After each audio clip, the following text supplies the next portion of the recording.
حضور پاک نے ایک دن آپ باہر تشریف لے گئے مدینہ شریف سے، تو آگے ان کو دیکھا کھڑے ہوئے، تو یہ حسن اتنا تھا چہرے پر کہ حضور کی نظر جب پڑی تو آپ نے وہاں پر دل میں دعا مانگی کہ یا اللہ یہ اتنا حسین چہرہ ہے اور دوزخ میں جائے گا، اے اللہ اس کو اسلام کی دولت عطا فرما دے۔ حضور کے دل میں خواہش آ گئی، حضور اس کے لیے دعا مانگا کرتے تھے کہ یا اللہ دہیا قلبی کو اسلام عطا فرما۔ اور یہ اس کی ایک وجہ یہ بھی تھی کہ وہ قبیلے کا سردار تھا اور 700 لوگ اس کے زیر اثر تھے، اس کے تابع فرمان تھے دہیا قلبی کے۔ تو حضور اس لیے بھی دعا مانگتے تھے کہ آپ فرماتے تھے اگر دہیا اسلام قبول کر گیا تو جو اس کے زیر اثر 700 لوگ ہیں وہ بھی اس کی وجہ سے اسلام قبول کر جائیں گے، اس لیے آپ اکثر دعا مانگا کرتے تھے۔ اچھا، جس دن دعا قبول ہوئی تو حضور علیہ السلام کی بارگاہ میں حضرت جبریل علیہ السلام آئے اور سیدنا جبریل امین نے آ کر حضور کو وحی دی۔ فجر کی نماز کے بعد حضور مسجد میں بیٹھے تھے تو آ کر بتایا کہ حضور اللہ نے آپ کی دعا قبول فرما لی ہے، دہیا قلبی اسلام قبول کرنے کے لیے اپنے گھر سے چل پڑا ہے، تھوڑی دیر کے بعد وہ آپ کے قدموں میں پہنچنے والا ہے۔ اب حضور مسجد میں بیٹھے انتظار کر رہے ہیں، دہیا قلبی اپنے گھر سے چلا، تو جب یہ مسجد میں آئے نا دہیا قلبی تو حضور اٹھ کے کھڑے ہو گئے ان کے استقبال کے لیے، اور جب یہ قریب آئے تو حضور نے اپنی چادر مبارک، اپنی کملی مبارک آقا کریم نے نیچے بچھا دی زمین کے اوپر، فرمایا دہیا اس کے اوپر بیٹھو۔ لیکن دہیا قلبی اوپر نہیں بیٹھے کیونکہ وہ تو گھر سے ہی چلے تھے نا، حضور کے غلام بن کے چلے تھے۔ جب حضور نے اشارہ کیا کہ میری چادر کے اوپر بیٹھو تو دہیا قلبی نے حضور کی چادر کو اٹھایا اور اٹھا کر اس کو لپیٹا اور لپیٹ کے اس کو چوما اور چوم کے اپنی آنکھوں سے لگا کے پھر اپنے سر کے اوپر رکھا اور کہا حضور میں اس قابل نہیں ہوں کہ میں اس چادر کے اوپر بیٹھ سکوں۔ تو پھر وہ بیٹھ گئے۔ حضور پاک نے، آپ کو پہلے اطلاع اللہ کی طرف سے آ چکی تھی، حضرت جبریل علیہ السلام وہی لے کر آئے تھے کہ اسلام قبول کرنے کے لیے آئے، تو آپ نے فرمایا دہیا کیسے آنا ہوا؟ عرض کی حضور میں اسلام قبول کرنے کے لیے آیا۔ کلمہ پڑھا، حضور نے کلمہ شریف پڑھایا، مسلمان ہو گئے۔ لیکن کلمہ جو ہی حضور نے پڑھایا، یعنی آپ سرکار نے آگے الفاظ پڑھائے، انہوں نے پیچھے پڑھے، جب حضور کی زبان سے لفظ نکلے دہیا کے کانوں میں پڑے، دہیا کی زبان سے جب اقرار ہوا تو دہیا کی آنکھوں سے آنسو جاری ہو گئے اور اتنا روئے کہ حضور علیہ السلام نے پوچھا کہ دہیا روتے کیوں ہو؟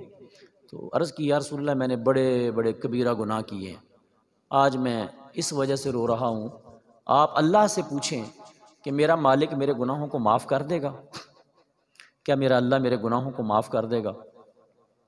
تو حضور صلی اللہ علیہ وسلم نے فرمایا کہ تو نے کون سے گناہ کیے ہیں؟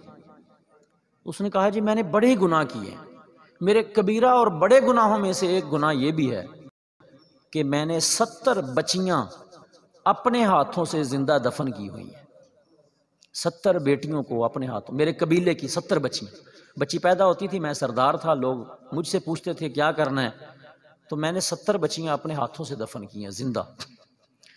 اور پھر اس کے بعد اس نے اپنی بیٹی کا ایک واقعہ سنایا، وہ سفر پہ تھا، اس کے گھر میں بیٹی پیدا ہو گئی، وہ کئی سالوں کے بعد جب سفر سے واپس آیا تو بچی تھوڑی بڑی ہو چکی تھی، وہ واپس آیا تو اس نے اپنے گھر میں بیٹی دیکھی تو اس نے بچی کو زندہ دفن کرنے کے لیے اپنی بچی کو، اپنی بیوی کو کہا کہ اس کو تیار کر دو، اچھے طریقے سے کپڑے پہنا دو، ہم نے اپنے ایک دوست کی دعوت پہ جانا ہے، میں نے اپنی بیٹی کو ساتھ لے کے جانا ہے۔ وہ بچی اتنی تھی ہوش میں، شعور میں کہ وہ ساری باتیں سمجھتی تھی، اس کی بیوی نے تیار کر دیا، بچی تیار ہو گئی، وہ ظالم لے کے چلتا رہا، ایک بیابان جگہ پر جا کے اس نے کھڈا کھودنا شروع کیا۔ جب اس نے وہ گڑھا کھودنا شروع کیا تو ظاہر ہے مٹی اس کے چہرے پہ پڑتی تھی، پسینہ آتا تھا، تو اس کی بیٹی جو تھی نا وہ اپنے دوپٹے کے ساتھ اپنے باپ کا چہرہ صاف کرتی تھی۔ یہ واقعہ اس نے، بڑا دردناک واقعہ ہے، میں سارا نہیں سنا سکتا اس وقت۔ اس نے جب یہ سارا واقعہ سنایا تو حضور علیہ السلام روتے رہے، حضور اتنا روئے بات سن کے کہ صحابہ بھی روتے رہے، حضور بھی روتے۔ اس نے سارا واقعہ سنا، حضور جب میں نے گڑھا کھود لیا تو میں نے کہا کہ بیٹا قریب آؤ، وہ مجھے بار بار کہتی کہ بابا آپ کیوں تھک رہے ہیں، یہ کیا کرنا ہے گڑھا کھود کے؟ تو میں اس کو کہتا کچھ نہیں۔ وہ مجھ سے پوچھتی رہی کہ بابا آپ کیا کر رہے ہیں، آپ کیوں تھک رہے ہیں، آپ بیٹھ جائیں، سانس لے لیں، آپ پانی پی لیں، یہ مجھے اس طرح کی باتیں کرتی تھی۔ وہ اپنے دوپٹے سے میرا چہرہ صاف کرتی تھی، لیکن میں بدبخت سخت دلی کے ساتھ گڑھا کھودتا گیا۔ میں نے اس کو کہا آگے دیکھو، آ کے اس میں نے کتنا کھود لیا ہے۔ جب وہ بچی نے آگے جھک کے دیکھا تو یا رسول اللہ میں نے اس کو دھکا دے دیا۔ جب وہ نیچے گری تو وہ رونے لگی اور ہاتھ جوڑ کے مجھے کہنے لگی کہ بابا مجھے معاف کر دو، بابا مجھے پکڑو، مجھے سنبھالو۔ میں نے اوپر سے مٹی ڈالنی شروع کر دی۔ حضور وہ چیختی رہی، حضور وہ روتی رہی، میرے آقا میں نے اس کو دفن کر دیا، میری دل پر اس کی چیخوں کا کوئی اثر نہ ہوا۔ اس نے یہ واقعہ سنایا اور کیفیت ایسی تھی، وقت ایسا تھا، آقا کریم علیہ السلام بھی سنتے رہے۔ جب اس نے واقعہ سنایا حضور اتنا روئے، صحابہ بھی رو رہے ہیں بیٹھے، بات سن رہے ہیں اور رو رہے ہیں بیٹھے۔ جب بات ختم ہوگی تو حضور نے فرمایا دہیا ایک بار پھر سناؤ یہ بات، یہ دوبارہ سناؤ، یہ کیسا واقعہ تو سنا رہا ہے، ایک دفعہ پھر سنا۔